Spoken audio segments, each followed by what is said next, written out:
Bueno, de nuevo muchas gracias por la cordial invitación por segundo año. Las disculpas nuevamente por no haber estado acompañándolos en esta oportunidad presencial. Bueno, vamos a comenzar por algo que seguramente es muy sabido y que curiosamente, vean esta referencia a la incidencia de la patología en Estados Unidos y resaltar que es la segunda causa de muerte en traumatismos cerrados, superado por el traumatismo encefalocraniano. Y vean que esta referencia del año 2008.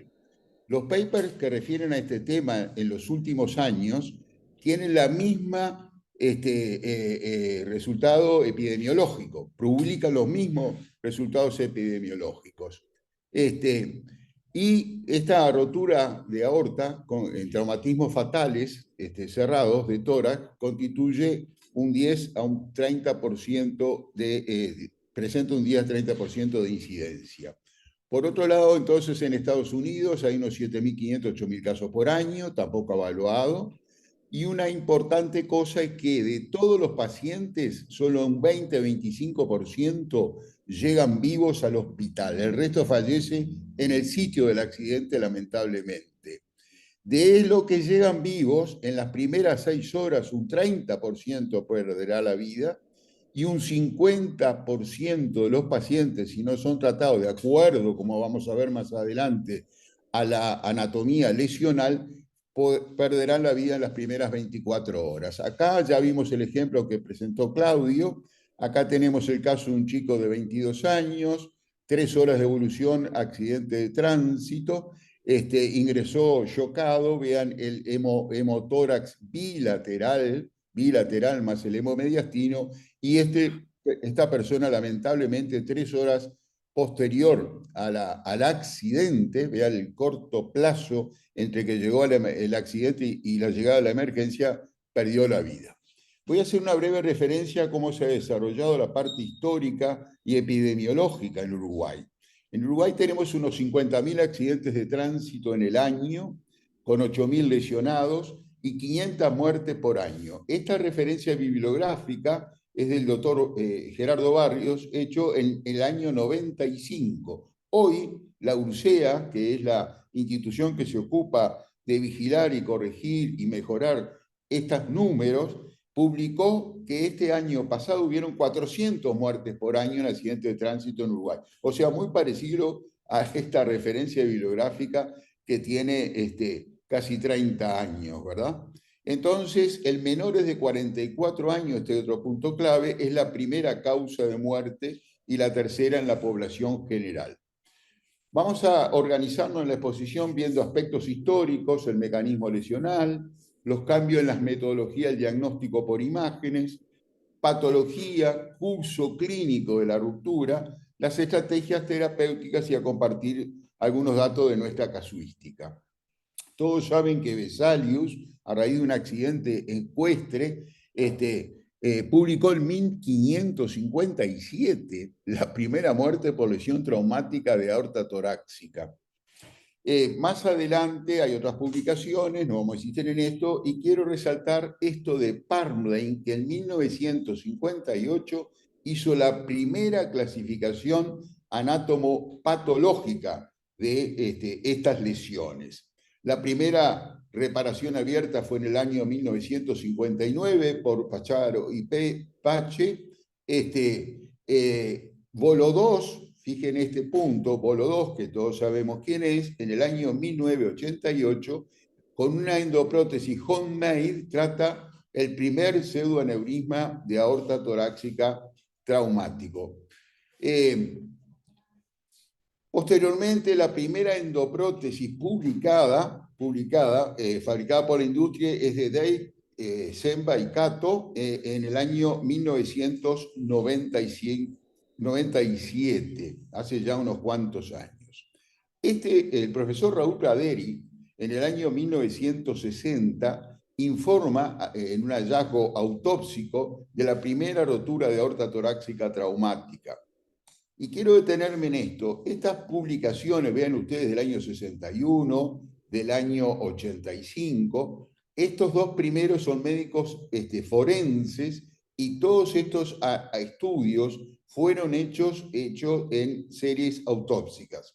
El doctor Peirolú y colaboradores, a raíz de una paraplegia, a raíz de un paciente politraumatizado con traumatismo cerrado que ingresa al hospital, y con una paraplegia inmediata, diagnostican una rotura de aorta, fue secundaria una rotura de aorta traumática.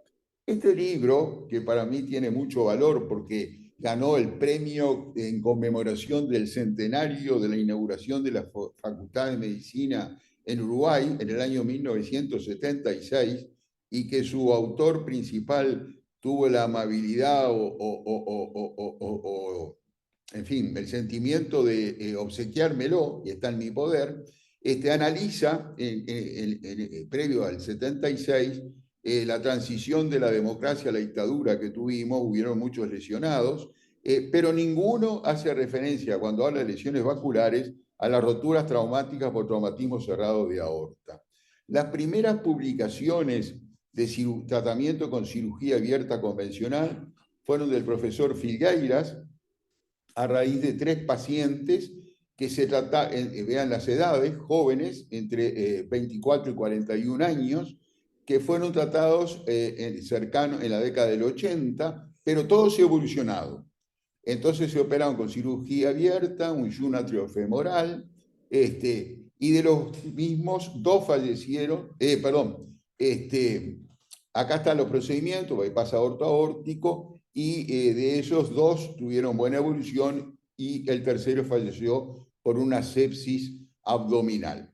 Bueno, este es el primer caso que hicimos en Uruguay en el año 2004. En esta fotografía, que para nosotros tiene muchísimo valor histórico, que está acá es el profesor José Arias Puente, muy conocido con muchos amigos en la Argentina y otras partes del mundo. Fue mi principal maestro y recibió una chica de 20 años con un traumatismo cerrado, shock, traumatismo encéfalo-craneano. Le hacen la tomografía en el Hospital Británico y se diagnostica la rotura traumática con pseudoaneurisma.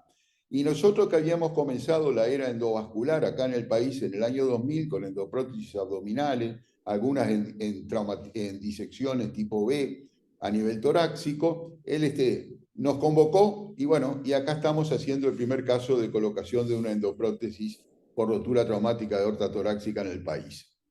Repasando rápidamente el mecanismo lesional, lo habitual es un trauma directo aplicado en la pared del tórax con una desaceleración horizontal. En general son colisiones frontales, y el impacto del volante sobre la cara anterior del tórax.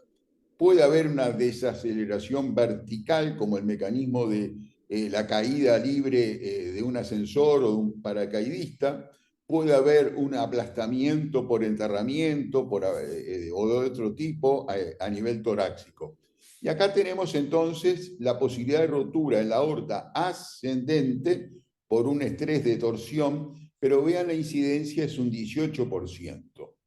La mayoría amplia se ubican en el sector ísmico, y ahí entonces están los distintos mecanismos que actúan para romper la aorta en este nivel. Y los menos son en la aorta torácica descendente. Dentro de nuestra serie tenemos un caso que asociaba una rotura de aorta ascendente y de aorta descendente en un accidente de tránsito. Bueno, la imagen, como mostró muy bien Claudio, distal a la subclavia.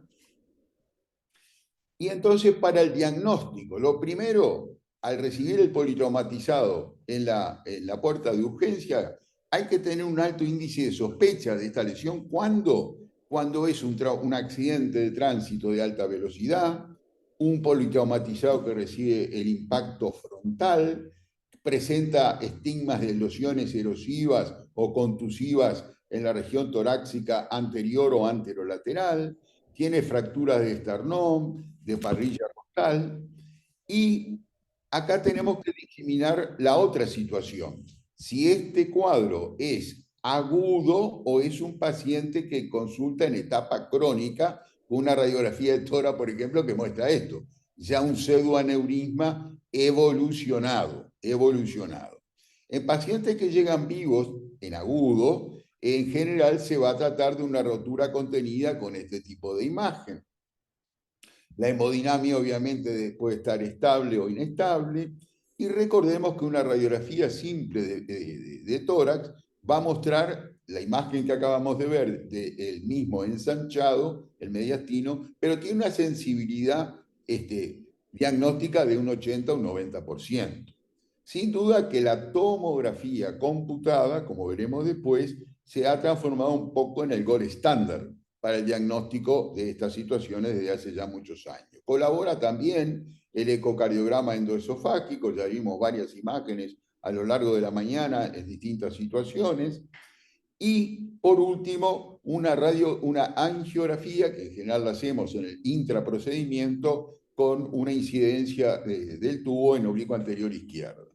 Muy, muy importante es verificar que estos pacientes asocian otro tipo de lesiones, en particular a nivel de cráneo, a nivel de tórax, a nivel de abdomen, fracturas. Todo esto, si hay lesión de víscera sólida, o sea, vectores de sangrado intraabdominal o fracturas pelvianas, que ustedes saben muy bien que en el superitoneo secuestra volúmenes de sangre muy importantes que pueden chocar al paciente, y si tiene una rotura de vaso o de hígado puede determinar la muerte, más allá del tratamiento o del traumatismo con rotura contenida de la aorta torácica. Esta referencia bibliográfica yo creo que es sumamente interesante. Son publicaciones de la Sociedad Americana de Cirugía del Trauma. Vean que tenemos el número 1 del año 97 y el número 2 del año 2008.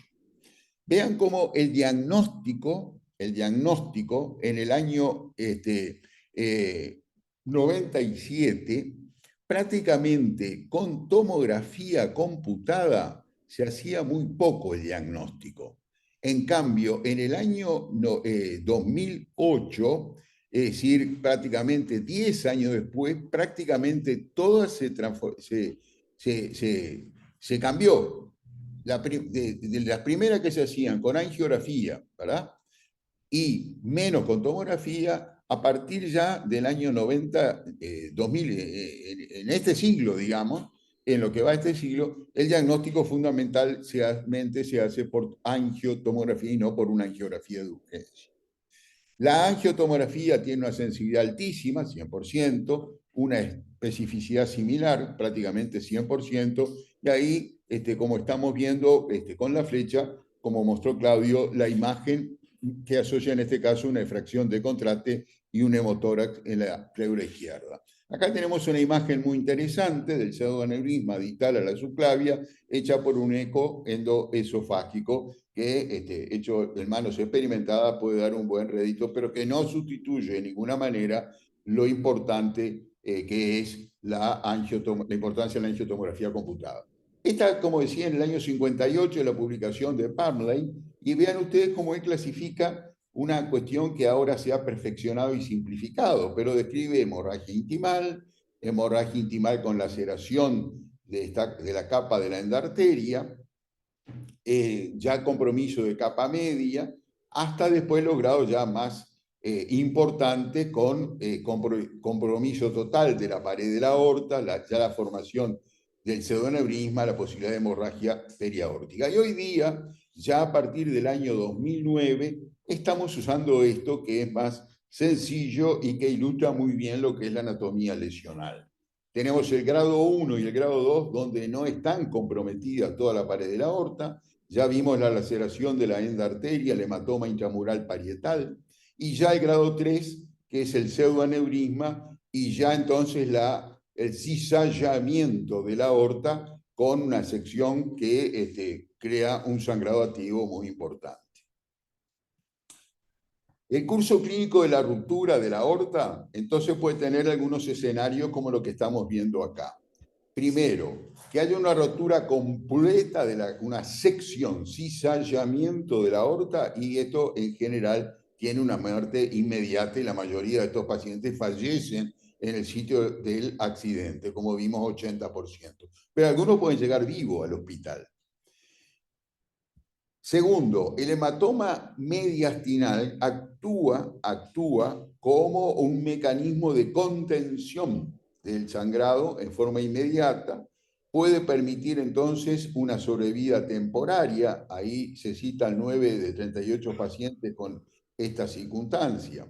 Pero si la sobrevida es mayor a 2-3 semanas, ya se va a constituir en pseudoaneurisma. Y esos son los pacientes que algunos hemos visto que en diferido aparecen con la imagen de ese pseudoaneurisma que uno al principio piensa que es un aneurisma verdadero, pero interrogar al paciente en general después recuerda un accidente de tránsito que tuvieron 10, 15 años atrás. Eso lo hemos visto en algunas situaciones. En suma, el diagnóstico precoz es mandatorio, es obligatorio. ¿Cómo nos manejamos una vez que hacemos el diagnóstico? Si el paciente está hemodinámicamente estable, lo que hay que hacer es un buen tratamiento médico, tendiente a qué? A mejorar la compliance, el estrés de la pared aórtica y el riesgo de ruptura que estaba contenida ya con un sangrado externo. Y esto se hace farmacológicamente con drogas vasodilatadoras, beta bloqueantes.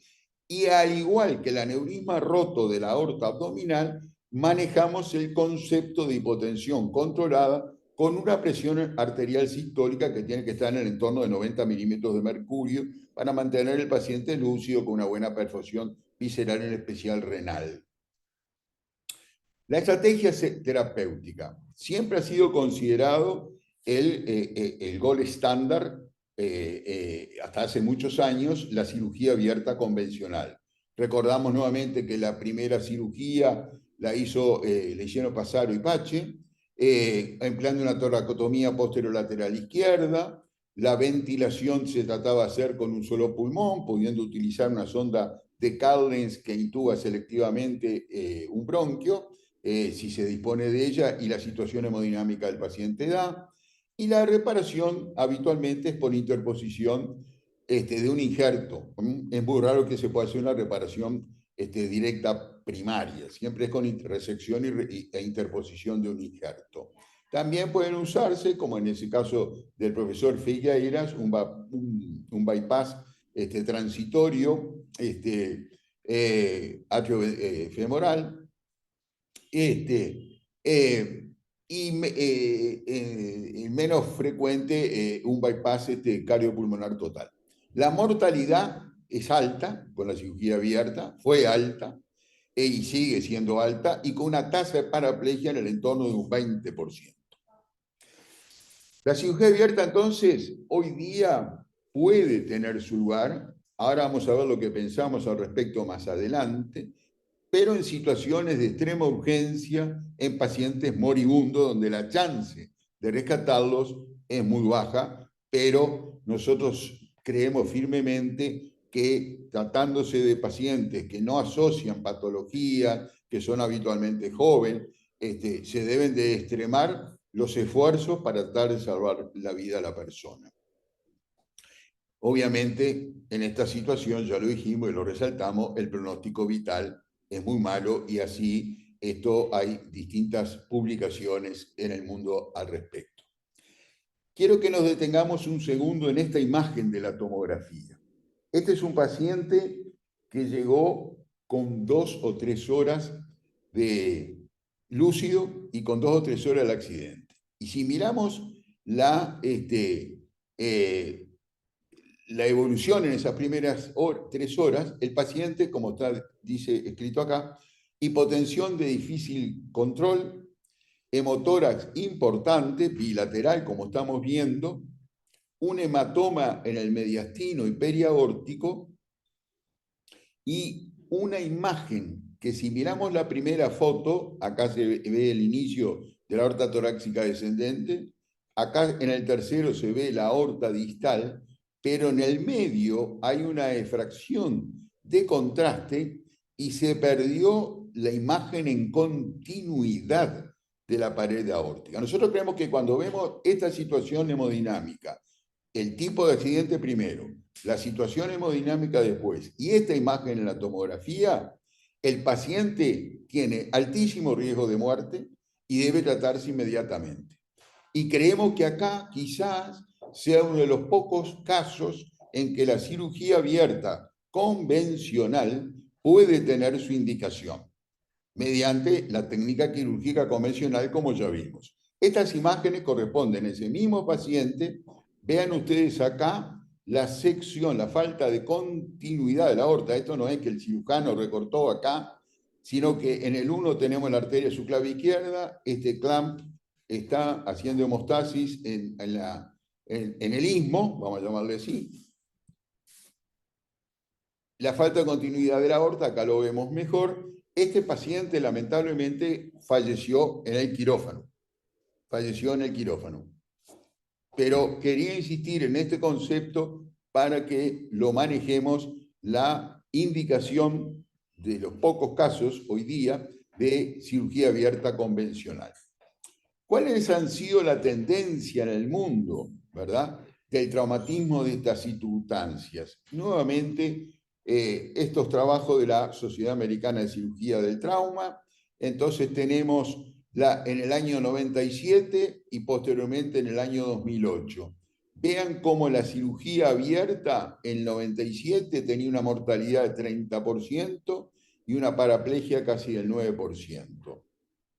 El segundo concepto, la oportunidad de la cirugía. ¿Cuándo tratar?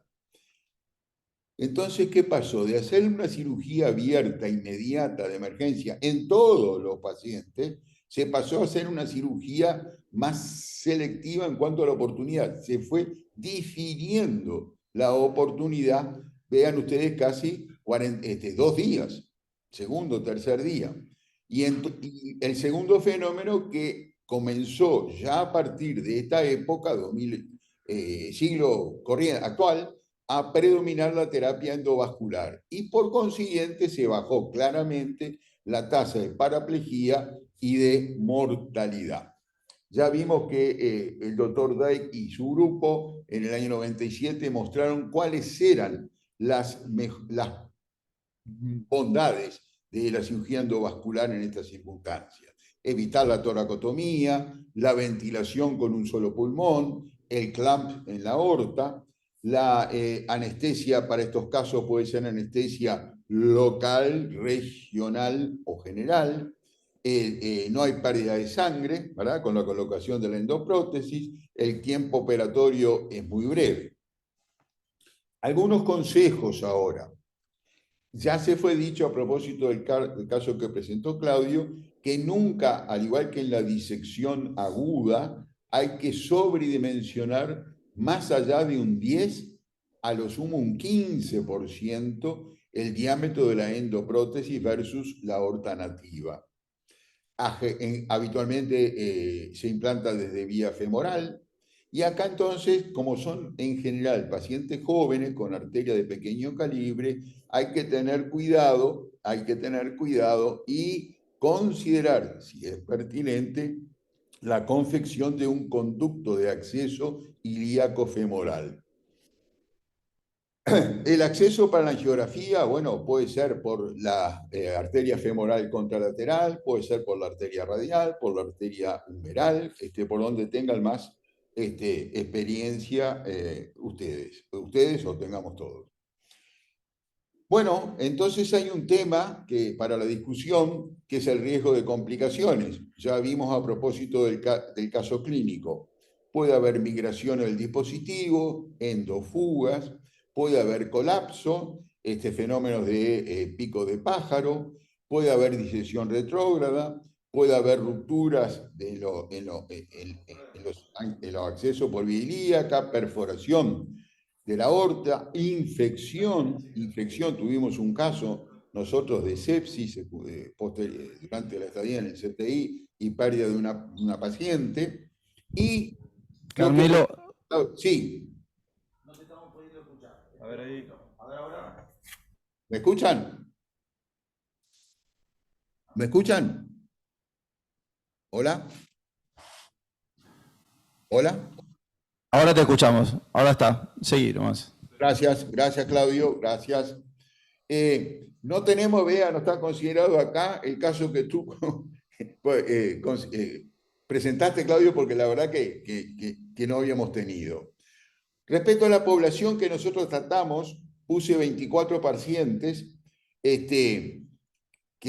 con una edad media de 30 años, la mayoría masculinos, 19, y de esos 30, para considerar el análisis, que vamos a ir de acá para adelante, quedamos con 22, porque los dos que vimos con sección total de la aorta, de los cuales mostré las imágenes, los perdimos, ¿no? Eran 24, así que seguimos con 22 pacientes. Todos estos, todo no, una gran mayoría asociaban, como ven acá, fracturas costales, uno con boretoráxico, que hubo necesidad de hacer una osteosíntesis en diferido. Primero se estabilizó con ventilación asistida, la que se llama estabilización neumática interna, posteriormente el tratamiento con osteosíntesis de las costillas. Tuvimos un caso de fractura de columna cervical, 4 contusión encefálica, fractura de pelvis en uno, atricción de masa muscular y lesión de arteria poplitea izquierda en uno, fractura de cuello-pie que no está considerado acá en otro paciente. Las prótesis, como decíamos, en su gran mayoría fueron Valiant, solamente una Talent. La cirugía asociada, bueno, obviamente fueron osteosíntesis del maxilar en una persona, que fue la que hizo la sepsis, esplenectomía, colecistectomía posterior por una isquemia de la pared de la vesícula y una necrosis, osteosíntesis, reparación de, un caso, como decía hoy, de reparación de aorta ascendente y en segundo lugar le colocamos una endoprótesis. Hubo un caso de pérdida de pierna, un paciente con esa atracción grave de masa muscular.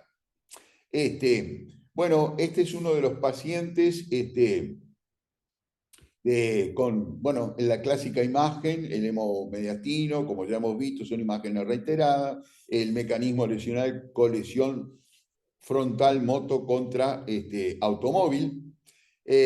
La mortalidad, un caso, y fue por sepsis, fue esa paciente que tenía asociado una fractura de maxilar, tenía infección en piezas dentarias, el cirujano maxilofacial le hizo la osteosíntesis de la fractura, lamentablemente no se prestó quizás en ese momento la atención debida a la pieza dentaria y a ese punto de partida de ese foco hizo una sepsis y perdimos la paciente.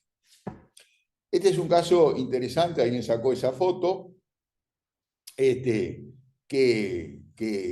tratamos en ese paciente con ese pseudoneurisma en Chile. Yo había ido en el año 2006, 2007 a Santiago de Chile, al hospital público, a colaborar como proctor de Medtronic con los colegas de allí, y recibimos un accidentado de esquí de ahí de la cordillera, y bueno, se le puso esa endoprótesis como están viendo ahí.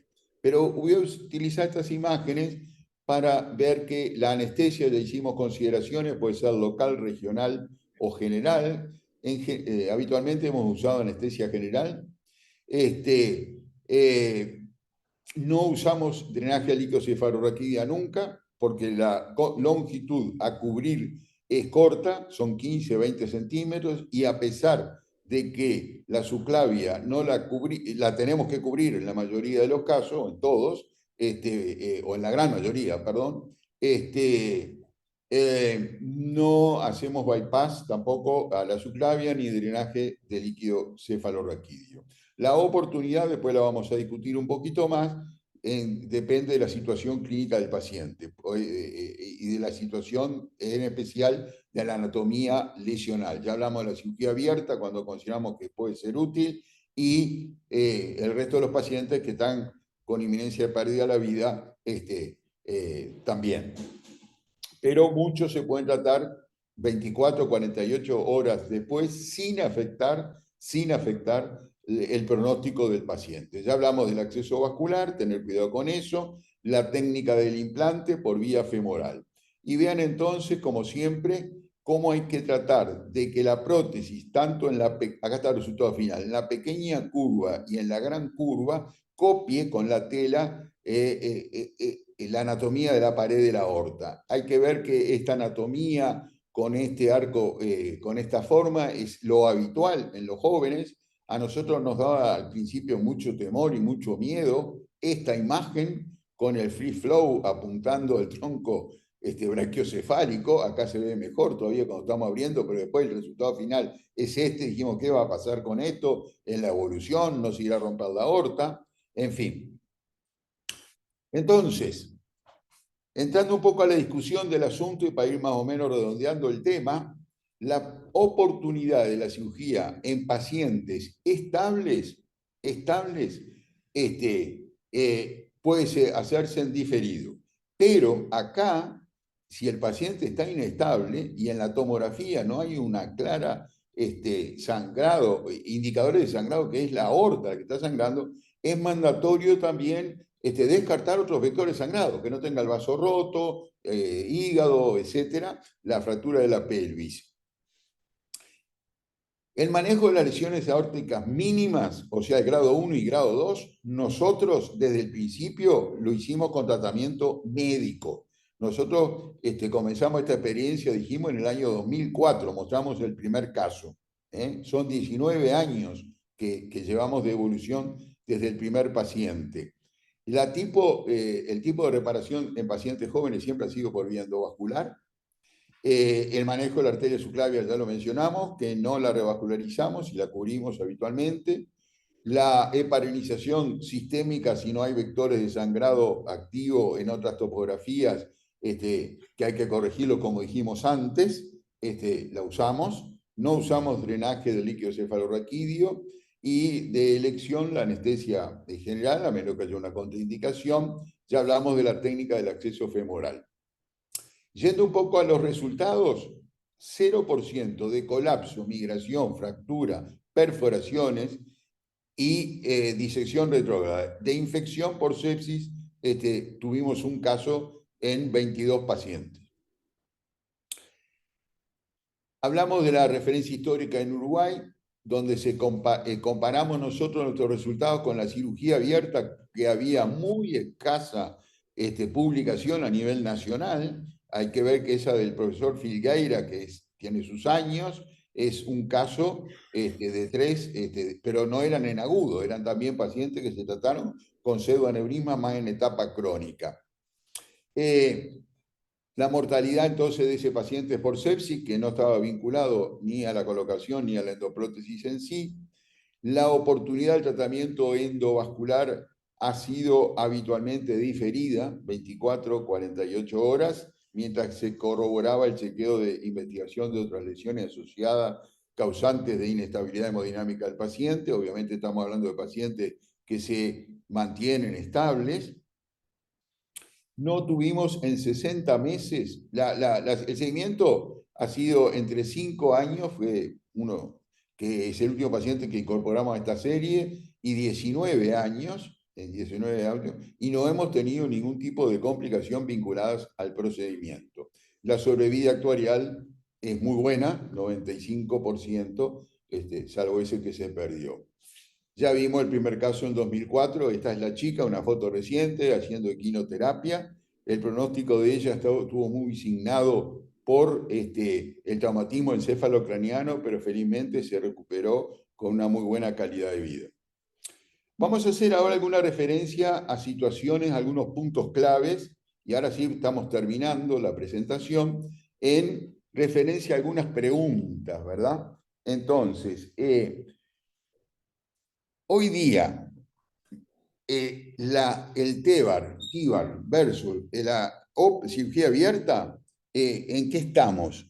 Entonces hay una gran predominancia de TIBAR, domina sobre la cirugía abierta, y hay una disminución sustantiva de la morbilidad y la mortalidad de los pacientes.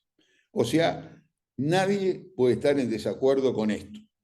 Esto es una revisión hecha en el año 2016. En segundo lugar, ¿cómo ha sido entonces esta publicación reciente, donde hay una coterránea de ustedes, la doctora Elina Quiroga, que la conocen, de muchísima experiencia, trabaja en este grupo, llegan a una conclusión interesante, que es lo que dijimos y nosotros sin querer, o queriendo, no sé por qué, en base a alguna literatura de la época, quizás también, los casos con lesión tipo 1 y 2 los tratamos médicamente, no le colocamos endoprótesis. Y esta revisión de 114 pacientes que hizo este grupo, de esos con tratamiento médico, casos de lesión tipo 1 y 2, solamente un 10% falló el tratamiento médico. Pero sin embargo, vean qué interesante, de esos, un paciente solo, tenía una lesión mínima. O sea, hubo un error diagnóstico. Eran casos ya con lesiones más importantes los que se complicaron. Entonces, el mensaje que ellos proponen acá es que el manejo médico de pacientes con aortas mínimamente injuriados es recomendado.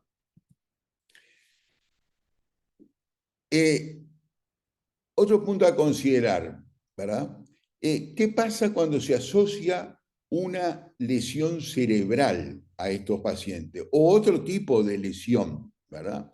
Entonces, uno dice que en estos pacientes la oportunidad se puede diferir del TIVAR sin afectar el pronóstico de estos pacientes. De tal forma que la decisión de cuándo hay que tratar la rotura de aorta en pacientes con lesiones asociadas, sea encefálica o de otra naturaleza, hay que decidirlo individualmente. Concluyendo, sin duda que la inclusión de las técnicas endovasculares han cambiado el tratamiento de la enfermedad de la aorta torácica, pero en particular el manejo de las lesiones traumáticas.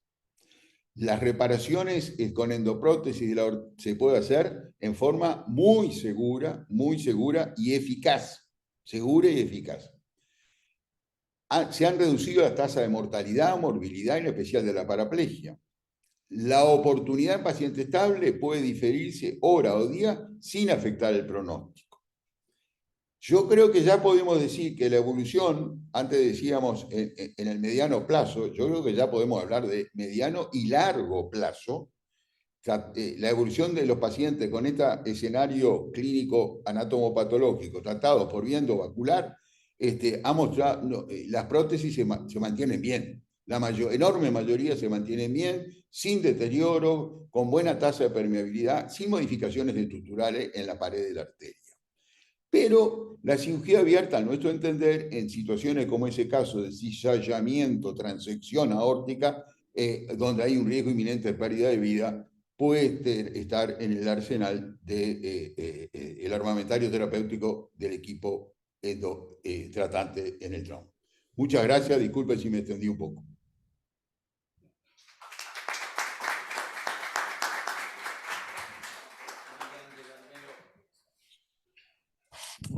Excelente, gran experiencia, muy buenos resultados, la verdad que excelente, felicitaciones. Felicitaciones por la presentación y el trabajo.